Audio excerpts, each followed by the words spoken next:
Hey everybody, it's Kneecap here, and in this video I have the second dungeon that I've done as Ret, this time with a working damage meter, a couple more talents than I had the last time, level 67 now on my leveling journey here to get to 70 so I can actually do stuff.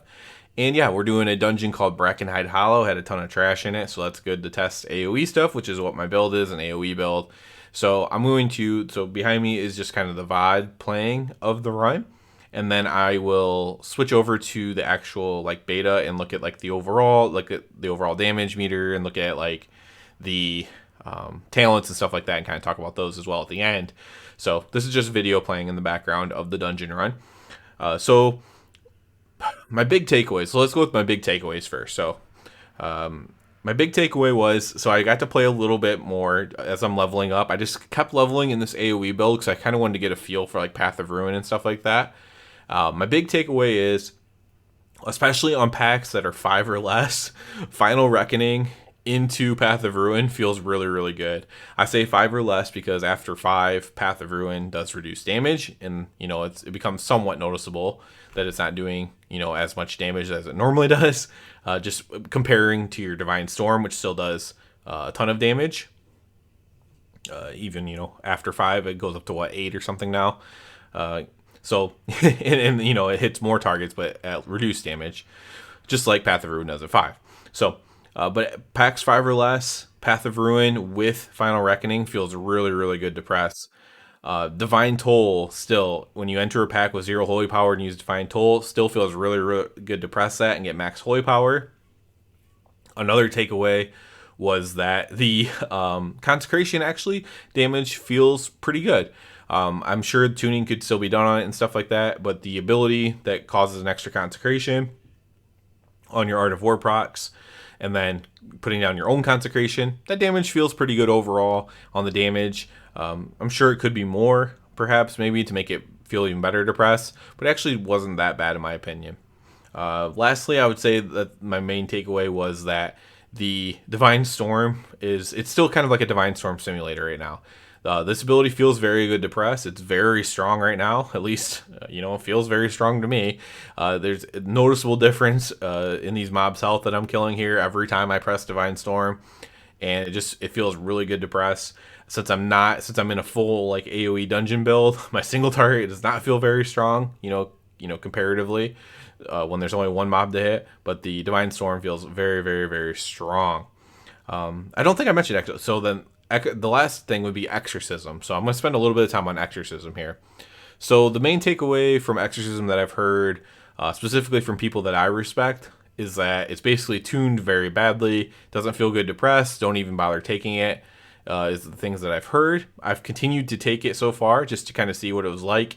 And in the last video, I told you guys that I feel like it might be better for like sustained damage, like over a long time. So maybe it would feel good in like a higher Mythic Plus dungeon.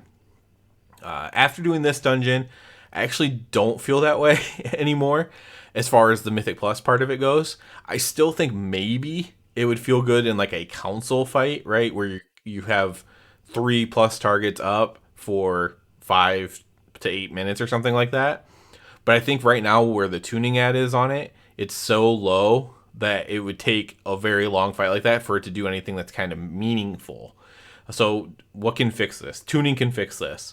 Now what it can't fix though, because I was trying to force it and force use it in this dungeon to kind of use it a little bit at least, and it just doesn't feel good to press. You have other buttons, your Divine Storm, like I said, doing a ton of damage. You have Path of Ruin to press if you take Path of Ruin, and it doesn't feel good to press Exorcism and just get a little bit of ticking damage on mobs that are going to die. And like you're almost, especially in these pulls, you're in these leveling dungeons, you're never really going to get a chance to press it a second time before they die.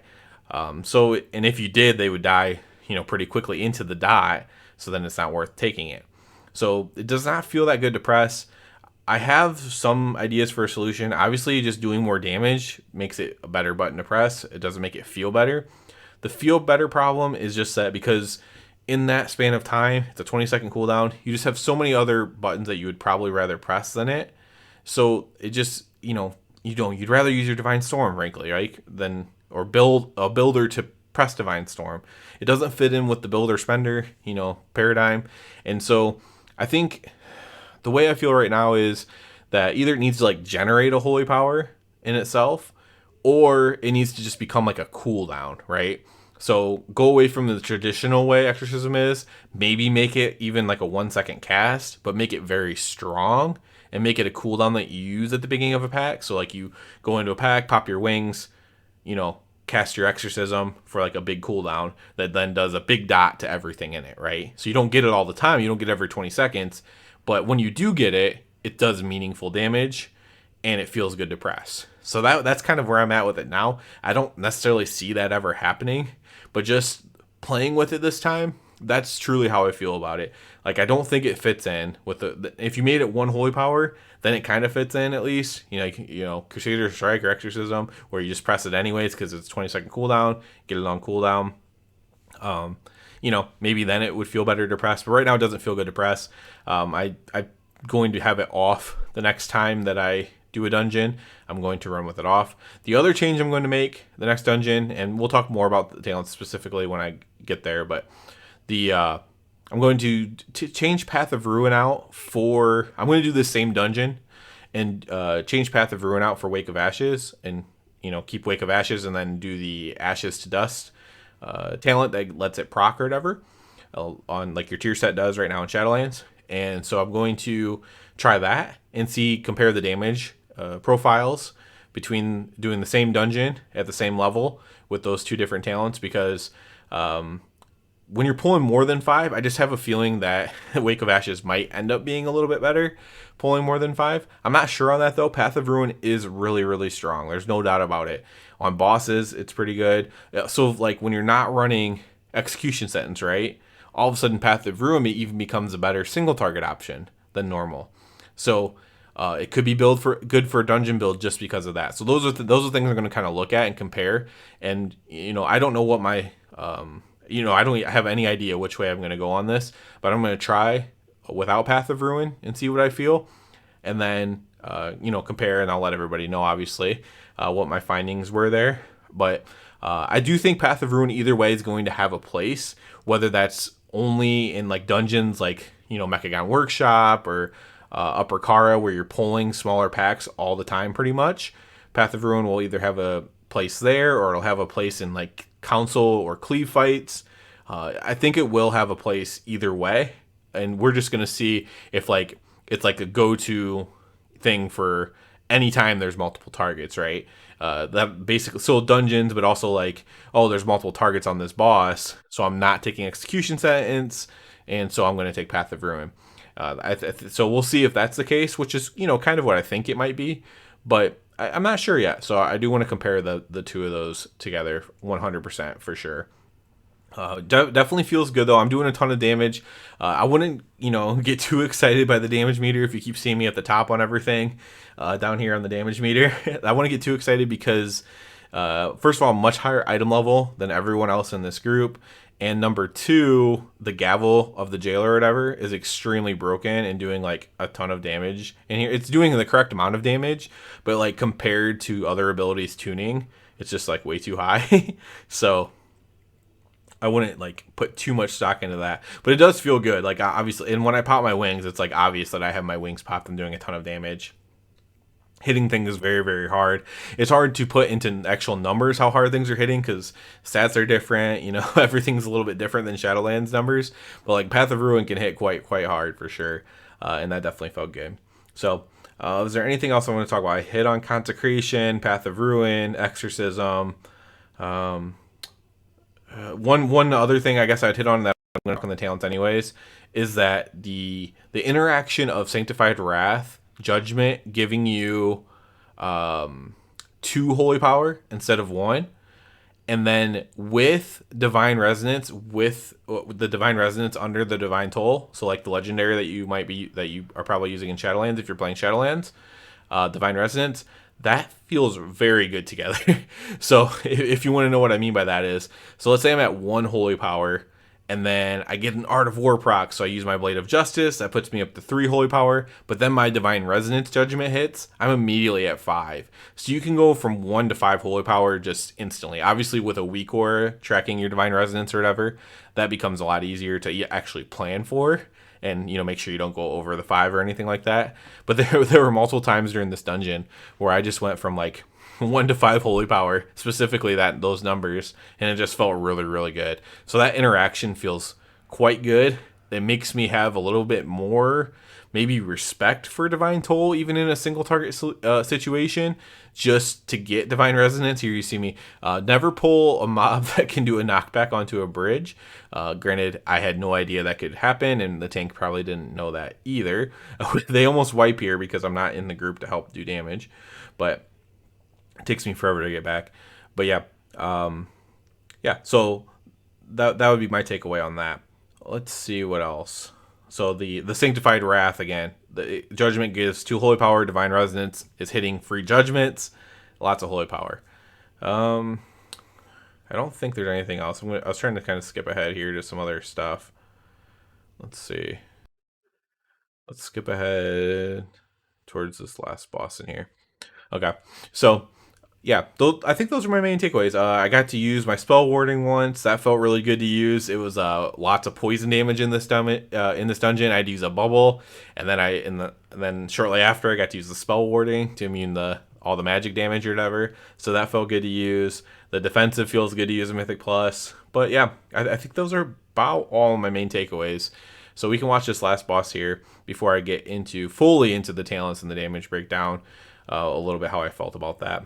The only other things I would say is I am interested also to test the AoE of the execution sentence AoE. And I'll look at that exact talent here in a little bit to see how that does. I don't know if it'd be good in a dungeon like this or not. That is more heavily AoE, because then the single target portion of it doesn't really do much. But so here's the end of the dungeon. I just want to kind of show that. My boss is a little bit crazy with all that stuff going on. So we'll just switch over to the beta here. And so here I am still at that boss. And can you see the overall damage? Maybe you can see it. Maybe you can actually. If I can make it bigger. No, I don't know how to make it bigger. I'm an idiot. Sorry, guys. But yeah, I'm at the top of the damage, almost doing double, but again, I wouldn't go much by that because, again, I have much higher item level than they do. So if we look at just damage breakdown for overall for a dungeon, you can kind of compare this to how you're doing in Shadowlands or whatever. Divine Storm, number 1 by far. Then we have Path of Ruin, so that's the replacement for Wake of Ashes. Judgment, that's not too surprising with all the extra judgment casts and stuff like that. Final Reckoning, again, AoE in a dungeon, makes sense. Templar's Verdict right there. The Reverb of Divine Storm, and then we have Consecration. So the Reverb of Divine Storm and Consecration are really close to each other. That might be how they want it to be. I actually didn't have a problem with that. I thought it was a good amount of damage overall. Maybe that's wrong. Maybe if I look at the Consecration damage on Shadowlands, I'll be like, oh, it's actually really bad. But yeah, everything is kind of how I expected. Truce Wake, not doing much, but that's, again, things are dying too fast for Truce Wake to really matter. Truce Wake is actually pretty good in dungeons. In Shadowlands, granted, this is like a weaker version of it. So right now, maybe Truce Wake is something you just don't bother taking too. Maybe I take that off my talents and put it somewhere else just to do more damage into something else. But yeah, this is kind of a damage breakdown here. I went into it more on my own, like boss by boss and pull by pull to kind of see. It was the biggest thing that you could tell is when I had Final Reckoning up for a pull, because then not only do you have the Final Reckoning damage, but you have the Final Reckoning into your Path of Ruin, and that damage was very, very noticeable. So yeah, that's just kind of there's not much more to get into it, I guess. That's just generally how the abilities go with this current setup. Without being able to sim anything, without knowing what to compare it to, it's very limited. It's a set of data in the nether, essentially. So until I have more stuff to look at, until people can sim it, until somebody who has played way more than me puts, hey, I have like 100 dungeons run, here's what I found. Until we have stuff like that, it's hard to say, right? Let's go ahead and look in the talents here. And you'll see I already kind of switched a couple things out. So I switched out, just because I want to try it out, I switched Path of Ruin to Ashes to Dust. I think I am going to take off Truce Wake, just because, I have to redo some more talents. But take off Truce Wake just because it doesn't really seem to be doing much for me in that dungeon. You know, what do you take it? Do you buff up your Blade of Justice? Maybe not, because I now have, you know, Ashes to Dust, so maybe that doesn't make sense. Do I increase my judgment damage? You know, maybe that's an option. Divine Toll, Divine Resonance. I was kind of going down this way anyways, because I kind of wanted to try that Execution Sentence at some point. But maybe we put the talent points in like that instead. I guess I could throw it into Execution Sentence right now, and then as I get more talents, try this. Executioner's Wrath, I believe it is the one that does 15% of the damage nearby enemies within 8 yards, just to kind of see what that does. But that still makes me feel like I don't know. I do want to try it out though, so maybe I will do that. I at least want to try it. Oh, I see the problem. Like, how did I have all these extra talents? I did not have my Final Reckoning. Okay, so there we go. So eventually, as I get more talents, I am going to try that out though, or move something else around just so I can try it out. But this talent setup does feel pretty good overall. Again, I'm making a couple changes just to try some stuff out over here. Just kind of the obvious stuff. I don't have enough to go down to Dusk of Dawn and stuff yet, but I wanted to try out the ones that I thought were the best first, and then go from there. So Blessing of Spell Warding, obviously, very, very much like that. Yeah, so I'm going to try out a couple different talents, compare them to each other. I'll get back to everybody on that. As far as Path of Ruin, Ashes to Dust, eventually Executioner's Wrath, the whole Exorcism thing, you know, I don't think I'm going to notice that at all, if I'm completely honest. But yeah, overall, positive experience. Exorcism is probably the most negative thing I have to say right now, is that the Exorcism is not that good, doesn't feel good, and probably needs some sort of rework for it to feel good. At the end of the day, they could just make it do a lot more damage, and then they're like, hey, it does a lot more damage, you gotta better press it. But as of now, I think it, you know, generating holy power in some way, or you know, generating one holy power or something like that, or making it a cooldown that you press, might be the way to go for it right now. That's my thoughts on that, and that's pretty much the only negative thing I had to say. Everything else is just I want to try out more stuff. So it's not negative; it's just to be determined. So yeah, that's it for this one, guys. I promised I'd do this. I promised to do more too. A lot of people like seeing these kind of videos and stuff. So hopefully I'll be able to do more and more, especially after I hit 70. Unfortunately, you just have to level manually here on the beta. So I will get there eventually and try some stuff out. As always, I do ask you to please subscribe to the channel. It helps me out so much. And other than that, everybody, have a good one.